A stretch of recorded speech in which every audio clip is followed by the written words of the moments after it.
Do you remember when I introduced The Matrix to you? Yeah. What'd you think?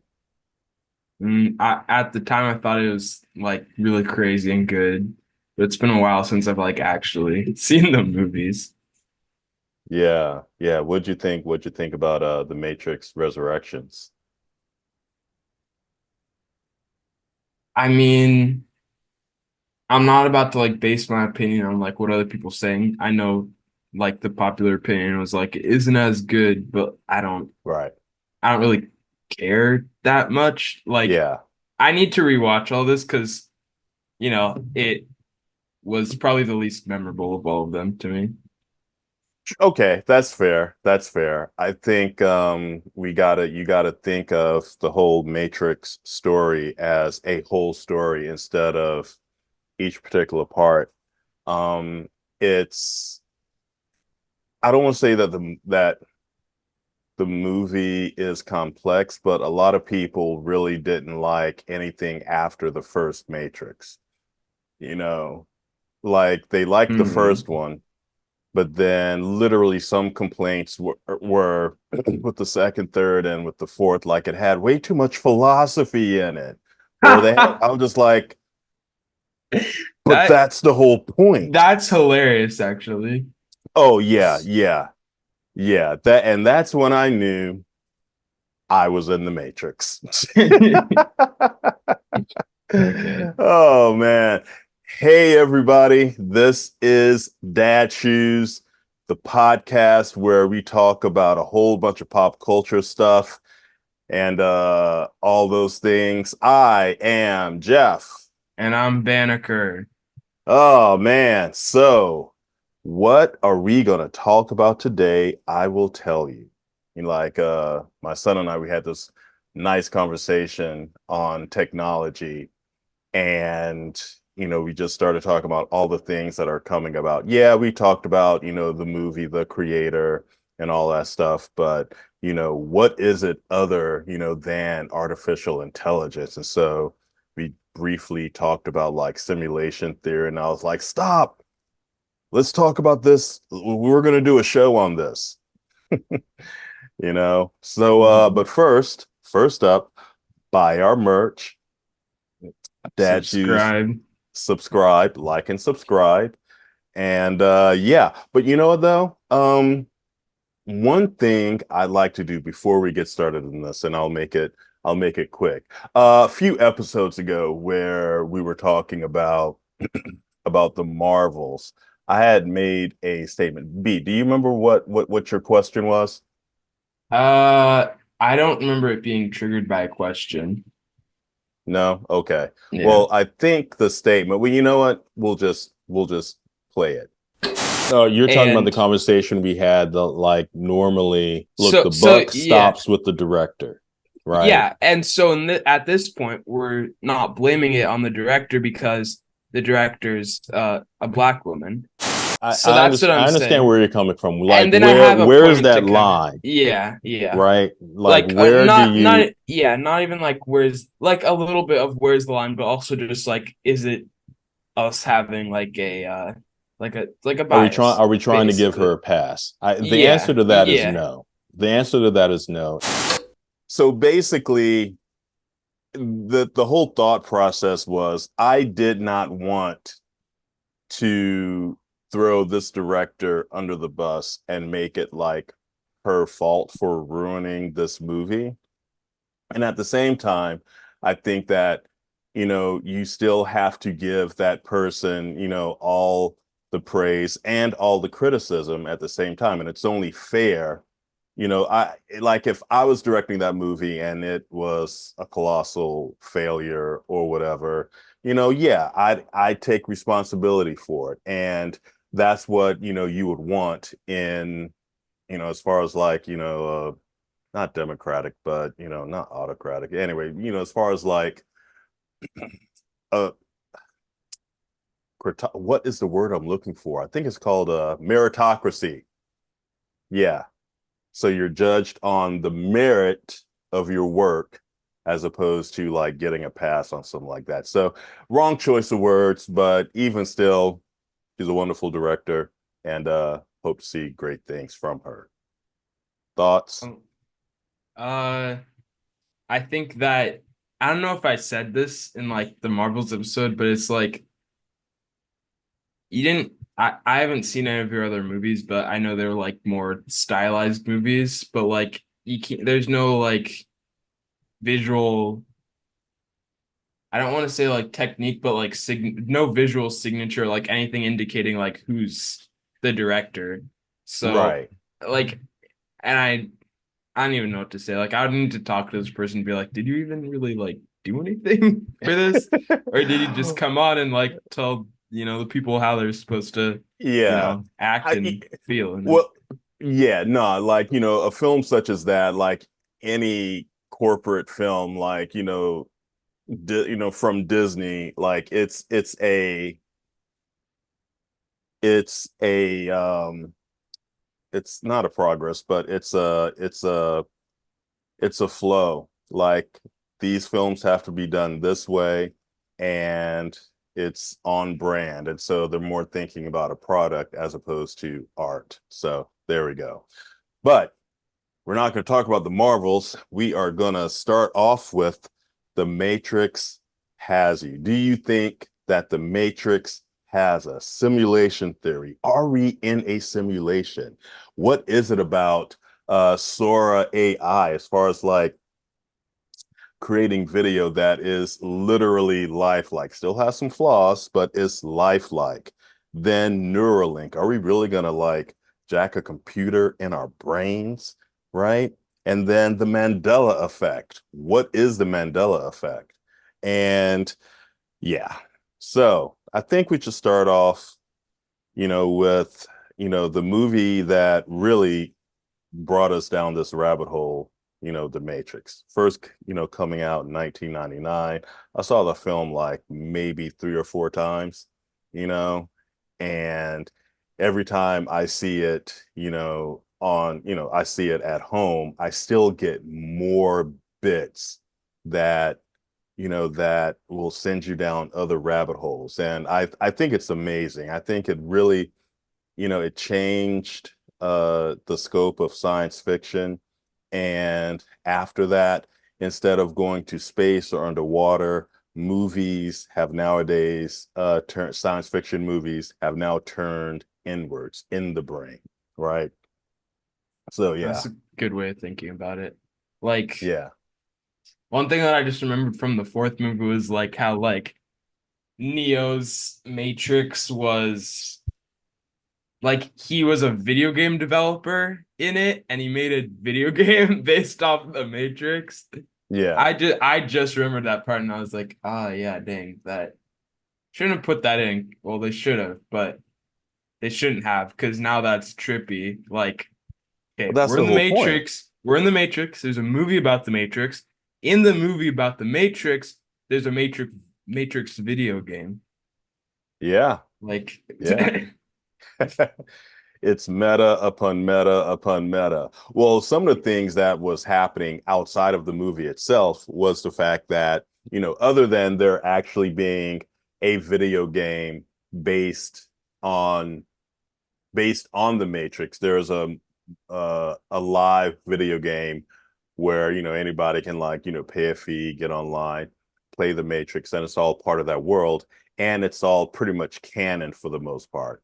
Then you've got Enter the Matrix, that stars Jada Pinkett, Smith, and I'm sorry, I can't remember the other guy's name. We'll show it. But anyway, they were the B plot between uh the Matrix Revolutions, the Matrix Reloaded and the Matrix Revolutions. So that video game played side by side with the Matrix Reloaded, right? So, and it was canon, and that was really cool. And that's honestly never really been done. You've had video games based off of the movie, but you never had a video game to help carry the plot of the series of films, that were coming out. So it was kind of a play upon a play on that, so mm, yeah, yeah.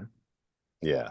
So anyway, so what we're finding out here, are we in the Matrix? Like you've got these characters, when they get into the simulation, they have to jack in to the world, that they're, off to save. But you know what? The way technology, has been growing exponentially, and computers have, gotten more powerful. You've got some philosophers and some, people who really deal with this every day have come about with, oh, maybe we really are in a simulation. So, what is simulation theory? I'll just give you something brief here. So, simulation theory says that we are all likely living in an extremely powerful computer program directed by an entity outside of our physical comprehension.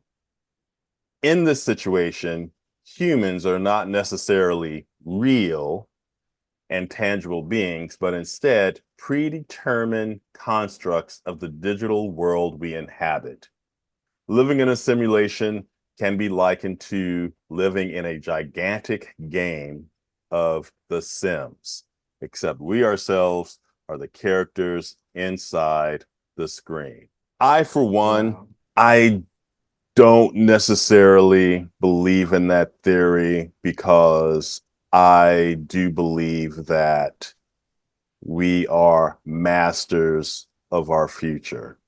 Like we can create our future or we can control the game. Okay, sure. Okay, so what if we are in a simulation? Okay, say that this whole thing is make believe, which is crazy.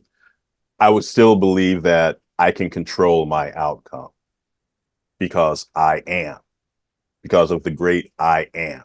You know what I mean? Yeah. Yeah. I mean, sometimes I just like staring off into space and like thinking for a second, and I'm like, what if I just like reach behind my head and just I actually felt something like right now I felt like a plug in my head and I like pulled it out and like then like I like left the matrix and Mm, you know it, I don't know, people can make stuff that's like pretty convincing. So sure. I What do don't you think is outside? What, like, I think I'm curious. the trees outside, I don't know. uh, uh what do you mean? Elaborate on what do you think is outside? Okay, so if you reach back and you found like a big ass plug and a cord in the back of your head and you pulled it out, what do you think would happen? Uh So I don't know, like I would imagine something like happens with my eyes, maybe. Like Hmm. everything goes like really blurry and it feels like you're like leaving a dimensional plane and Uh-oh. then like you being able to like feel, your shirt or like whatever, like that Hmm. sensation kind of like leaves and you feel like you're like physically like your spirit is literally moving into Well, something else. yeah, I I know am it's just crazy. I should be a sci-fi novelist. I'm like describing leaving the Matrix. That's crazy. It's kind of like, you're leaving one plane of existence for another. And what does that existence even, mean? How would you define that? Yeah. Like I remember, a friend of mine actually, plays, The Sims, and you have to be dedicated to play this game because if you don't go back to it, you've got you've got your people, could end up being depressed or, starving or yeah, it's crazy. It's like how far down this rabbit hole do you want to go? And you are playing God over, these digital entities, right? And so that I mean that's actually pretty nuts. What do you think? Uh, I've never played The Sims before. I feel like I maybe did like a very basic mobile version when I was little, Hmm. Hmm. and I was just trying to like and just try a bunch of whatever free things I could get on like the App Store. I think it was mostly like it was focused on like material things, and Hmm. what I'm describing right now is just random game I played, not like the actual Sims. But I think I don't really know what to say about the Sims beside I don't know about it being like a Matrixy type thing, but Not really, no. what if you put AI into the Sims? Oh, Like, geez, no, Louise, no, no, man. no, no. Think about this. Think about this. Like each Yeah, character, like right yeah, now, it's just a program where it's like, eventually you'll get to be this way, and like everyone's like cookie cutter. But if you actually put a small AI brain into like all the citizens in like a Sims game, yeah, and you they they didn't have like full reign to think, but they could think of like, what is my personality? And, because of that, what do I need right now? yeah. Like just imagine or you have to like make a oh, you know what? The people in like poverty or something. Like I don't know about Sim like if there's poverty in Sims, then that's kind of It messed could be. up. Yeah. Or you could like have an area that you don't focus on, so everyone's like depressed and you get like a 1 in 5 chance that you have like an alcoholic, parents or something. So All then those like things are possible. the Sims character, is like becomes crazy and a boxer or something because Hmm. I don't know, like you could put an AI brain into like every character and then be able to like I don't even know what you'd do with that. Yeah, no, I definitely understand where you're coming from with that. Kind of like what you said, I would have likened to this movie called War Games, back in the 80s, where there was this AI supercomputer that would run these simulations, right? As far as like what would happen, in a nuclear war. And so long story short, this AI actually started to run a sequence where it was actually going to start World War III, right? And of course, the heroes of of the movie had to stop it and all that good stuff. But that's craziness. But awesome. Hey, we're gonna change topics, but I want to ask you this question. This is actually on topic. Did we ever read the Berenstein Bears to you The when you were? Berenstein Bears. Yeah, you I ever? I I mean, I don't know if I know what you're talking about, but it's like the little bear family that have kind of like curly hair on like Yes, yes, yeah, yes, yes. Okay, probably. I don't so know. yeah, well, we did. I'm letting you know Okay. we did. Okay But then. okay, so would it be better if I referred to them as the Berenstein Bears? I don't know. Oh, Well, are you here, saying it as like pronunciation or like a play on yeah. of Is it Berenstein or Berenstein? I don't know. Well, I don't know so about these bears, man. I can barely even like picture them in my head. no problem. Well, this brings me to the next topic, which is the Mandela effect. So, you know, these bears, these books have been around since I was a kid. And it's so crazy. Like this earpiece, I have really funky ears, and so my AirPods keep wanting to pop out so I can hear. So anyway, that's why I keep digging in my ear for anyone who's I didn't annoyed by notice me that, but going into my ear all the time. But anyway, so the Mandela effect. So, you've got Berenstein Bears or the Berenstein Bears, right? And it's kind of like, how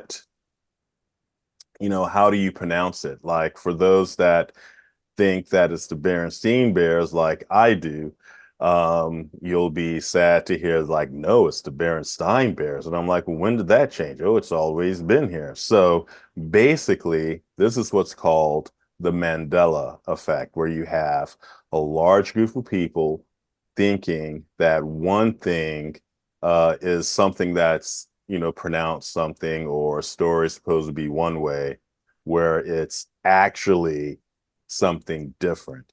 And, these wild conspiracy theories, and lack of a better way of saying it, started out when the CERN Hydro Collider has been, in use.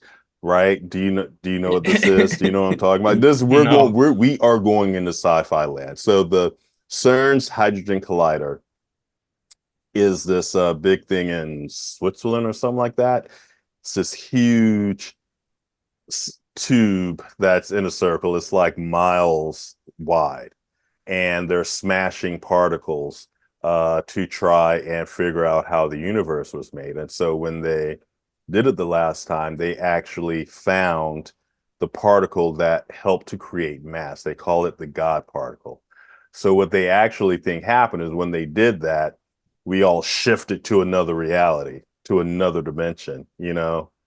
And so Mhm. everything is a little off, right? So for example, okay, so I'll actually read the whole thing in general. Like, so the Mandela effect refers to a situation in which a large mass of people, said that correctly, believes that an event occurred when it did not. The term was originated in 2009 by Fiona Broome after she discovered that she, along with a number of others, believed that Nelson Mandela had died in the 80s when he actually died in 2013. And this is correct. He died in 2013. I don't know. So that's why they call it the Mandela Did effect. he fake his death or something, or just people No, randomly no, he just thought, no, I believe he was still in jail in the 80s. And when he was oh, out, he did this big tour. I actually, when I was in college, saw him when I was in San Francisco for a summer studying theater, and I saw him speak. And this was in 93. yeah. Yeah. I mean, So that's a glitch in the matrix. right? It's random. So, yeah, so looking at the origin of the Mandela effect, some famous examples, as well as some potential explanations for the strange confluence of perceptions, can help to shed light on this unique phenomenon. So, for example, Empire Strikes Back, where everyone thought, the line of, when Vader is confronting Luke and he's about to tell him, "Yo, I'm your pops." Like everyone has been quoting it wrong, where it's like, "Luke, I am your father." And everyone thinks that it's Luke, "I am your father," when it's actually, "No, I am your father," right? So everyone thought that it was, "I am your father," which it wasn't. That I always knew. Another example, again, the Berenstain Bears or the Berenstein Bears, right? The famous children's book series, The Berenstain Bears, created by Stan and Jan Berenstain, is not immune to the Mandela effect. Many people report remembering the name being the Berenstein Bears, spelled with an E instead of an A, right? Then let's see. The Berenstain Bears, Yeah, and it's Stain and Stein, right? right. Yeah. Okay. Yep. And then Uh, yeah, so that's really like the big ones. So that's what people think in regards to, the Mandela effect. we're kind of talking about like the universe and stuff, and like right now I'm thinking like the egg theory that I was like starting to think Mm, about, where mm-hmm. it's like one day I was kind of just thinking like, what if when you die, if you get reincarnated to become something like you become a new human entity, but then what if not just like you being reborn, you can be reborn in the past. And then like we started to like think about it, and it was like, well, if you could be born in the past, then like technically one person or spirit could just be like reborn into everyone, and we're all the same person. It's really interesting. And then like also like what constitutes a like a human being like special. Like what about dogs or like an ant? Right. Yeah, that's a good question and a much bigger topic to wrap our brains around. But yeah, definitely the egg theory is something, something to consider. It actually, I think, helps to, define our existence, as one, right? If we're gonna get all, ooh, we are, one being or what have you. So all the damage and all the great things that we're doing, is all relevant. It's crazy, right? Cool. All right. So with the Mandela effect, let's go back to Sora AI. Do you remember us talking about that? Yes. And like that whole thing, like it's still bugging me out. And okay, so for those of you who are tuning in who have not gone to our last who have not listened to our last episode where we talked about Sora AI, it is a text to video AI generator, but it's not just creating animated, well, it's creating animated videos, but it's lifelike animated videos where you can't distinguish between like something being shot with a camera and a computer actually making it. I say that loosely. There are ways it's still, there's still like some physics that the computer can't get, but upon first glance, you think that it's actually, Yeah. like video.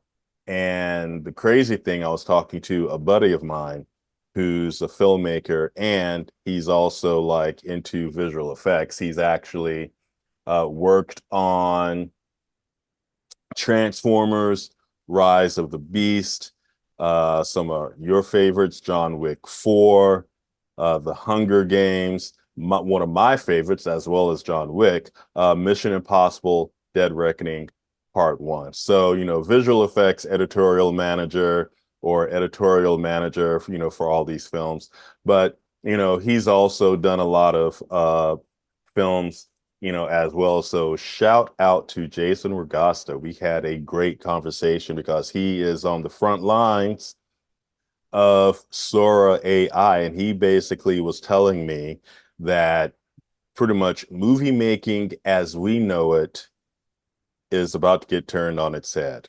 Now, the scary bit is that the studios are looking at Sora AI to use, for like fillers, background actors, like to really create, you know, just be able to like put in a bunch of people in the background to walk around and stuff like that, indistinguishable from actual like extras on a movie scene. But on the flip side, it actually democratizes filmmaking for someone like you or I, where we can take that very same technology and really create, world building, type projects. Like we could all be our own little Zack Snyder making Rebel Moon, right? Yes, I said it. I mean, I'm glad that people like love him so much that he just kind of like gets to do what he wants to do, like his 4 hour Justice League film or whatever. Right, right. Yeah.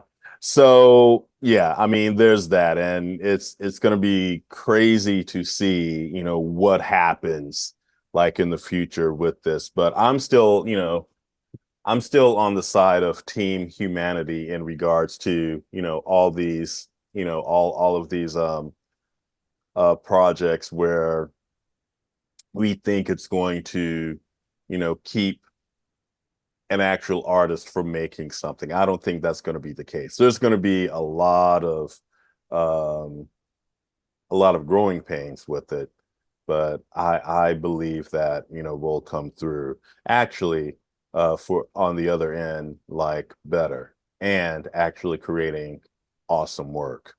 What Awesome work. about what about on the side of like the movie The Creator where you have these like robot kind of Dude, characters, why are some you that have still on the creative? or it's Like, about AI. We're trying like I yeah. I I feel like you're trying to like stifle this being a topic, but I'm gonna bring it up, Dad. Okay. All You right, man. you you Do were your on the thing. side of AI in The Creator, and you Okay. were, you know, Oh, I really? I Oh, I'm all not right. trying to make it like a you did this, you did that, but more like let's have like a mini debate where it's kind of like we got, like 8 minutes left, and this is how we should spend the last 8 minutes, which is like, in the movie we have this small chat that wow, it even messed me up. This small AI robot Oh, that were you about to is say child? yes, I was. That's how tricky it is. That has a synthetic face. So these AI guys have a synthetic face, Mm. uh, and look very human, or they're kind of like robots. Um, and I think that we shouldn't really ever let it get to that point because then there's going to be stuff like, what about AI rights and this and that? But it's kind of like your feelings are a simulation. That's what I say to the I mean, if we're AI. all made up anyway, none of this, I know. matters. Well, yeah, because now we were talking about the Matrix, and then I'm like, oh, Yeah, this doesn't really matter. I don't. Why are we even doing this podcast? right. I Shouldn't know, I right? just? Like now we're in an existential tailspin. It's just like, Yeah, who are we? Where are we? Why does it all matter? Okay, yeah, so speaking of the Matrix, right? And you're pulling that cord in the back, right? Did you know, like, about Neuralink, right? yeah. Wait. Yeah, so I got the website right here. It is. I'm on the part where it says implant. Our brain computer interface is fully implantable, cosmetically visible, and designed to let you control a computer or mobile device anywhere you go. You know right. that, Now, Dad? do you want to control something with your brain? Like, do you think it's important to be able to manipulate a computer or a smartphone? Okay, but No. okay, let me ask you And this. and What if you couldn't move your appendages? Like, right? Like what? what if you're paralyzed? You Oh, couldn't move your hands or feet. that's true. I think it'd be a good device then for people that, need it more and are paralyzed. But I think that just like doing this with like your thumbs is already like so debilit. No, that's not even the right Yeah, word. Just like debilitating. I was gonna say that, but I more just mean like it takes away from you actually like moving your body and getting to do stuff more. And I wanted to like circle this to like Dune. I know we just did a podcast about Dune, but like I'm reading Dune Messiah now, which is the Hmm. next book, and it's like you have like in the Dune universe, there isn't any, phones or like really like touch screens or anything like that that's similar to our technology, and that's because they had like an AI or like computer intelligence problem where everything in that universe now is pretty like analog, and I think that's an interesting way of looking at it, and it's taking place like another 8,000 years in the future, Yeah. and maybe we'll go there. Maybe everyone will be addicted to space. Well, it will be interesting if we find a way of using technology that is both or like being organic in our methods of space travel and also technology. Like it's going to be interesting, to see how that happens. So yeah, so I don't know if Neuralink is going to be one of those things, but I'm still on the fence about it. Basically, I mean, I'm not putting a computer chip. I'm not putting a computer in my head. Why not, Like, Dad? If nothing matters. nothing matters. There's you already are the computer, Dad. Nothing is real. No. Yeah, no, like if I had a debilitating like disease or a situation where, it would actually help my quality of life, maybe. But, sure, we're still cyborgs even while we're manipulating a computer with our hands. Like back in my day, you could remember phone numbers and remember, you know, um, you can remember how to get to certain places and stuff like that. But enough about that rant. Like, what do you guys think, the viewer? Like, let us know down in the comments, right? And yeah, let us know what you think. So, in conclusion, uh, does the Matrix has us? Does it have us? I don't know. You Kill the know? AI bastards. No. No, no. Yeah, so Okay. it, so as I try and calm my son down in regards to AI, I want you guys to enjoy, life, go outside, enjoy the sun, take your shoes off, put your bare feet on some grass, ground, hug your neighbor, and yeah, let's get back to life, back to reality. That's a quote from Soul to Soul. See, I didn't sing it this time. I'm not singing this time. I'm Well, not going to I make it don't. cringy. Okay, okay. I'm not going to All right. make it cringy, Banneker. Dad, you don't need to keep saying I'm that. just saying, I get I'm it. not going to be cringy Not right not now. being cringy is just not being Is cringy. being cringy. It's the new No, is cringy. no no no is not being cringy. You don't have to like say it. I don't have to say it. Yeah, it's fine. It's Are chill. you sure? It's chill, Dad. Okay. Okay, I'm chill. I'm chill. Yeah. Are you? I'm I'm chill.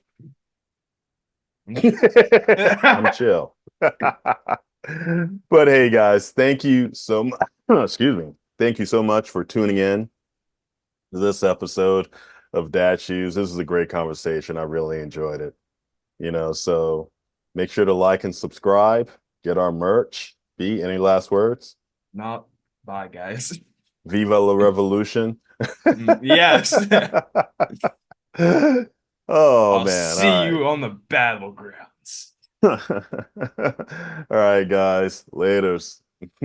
Peace.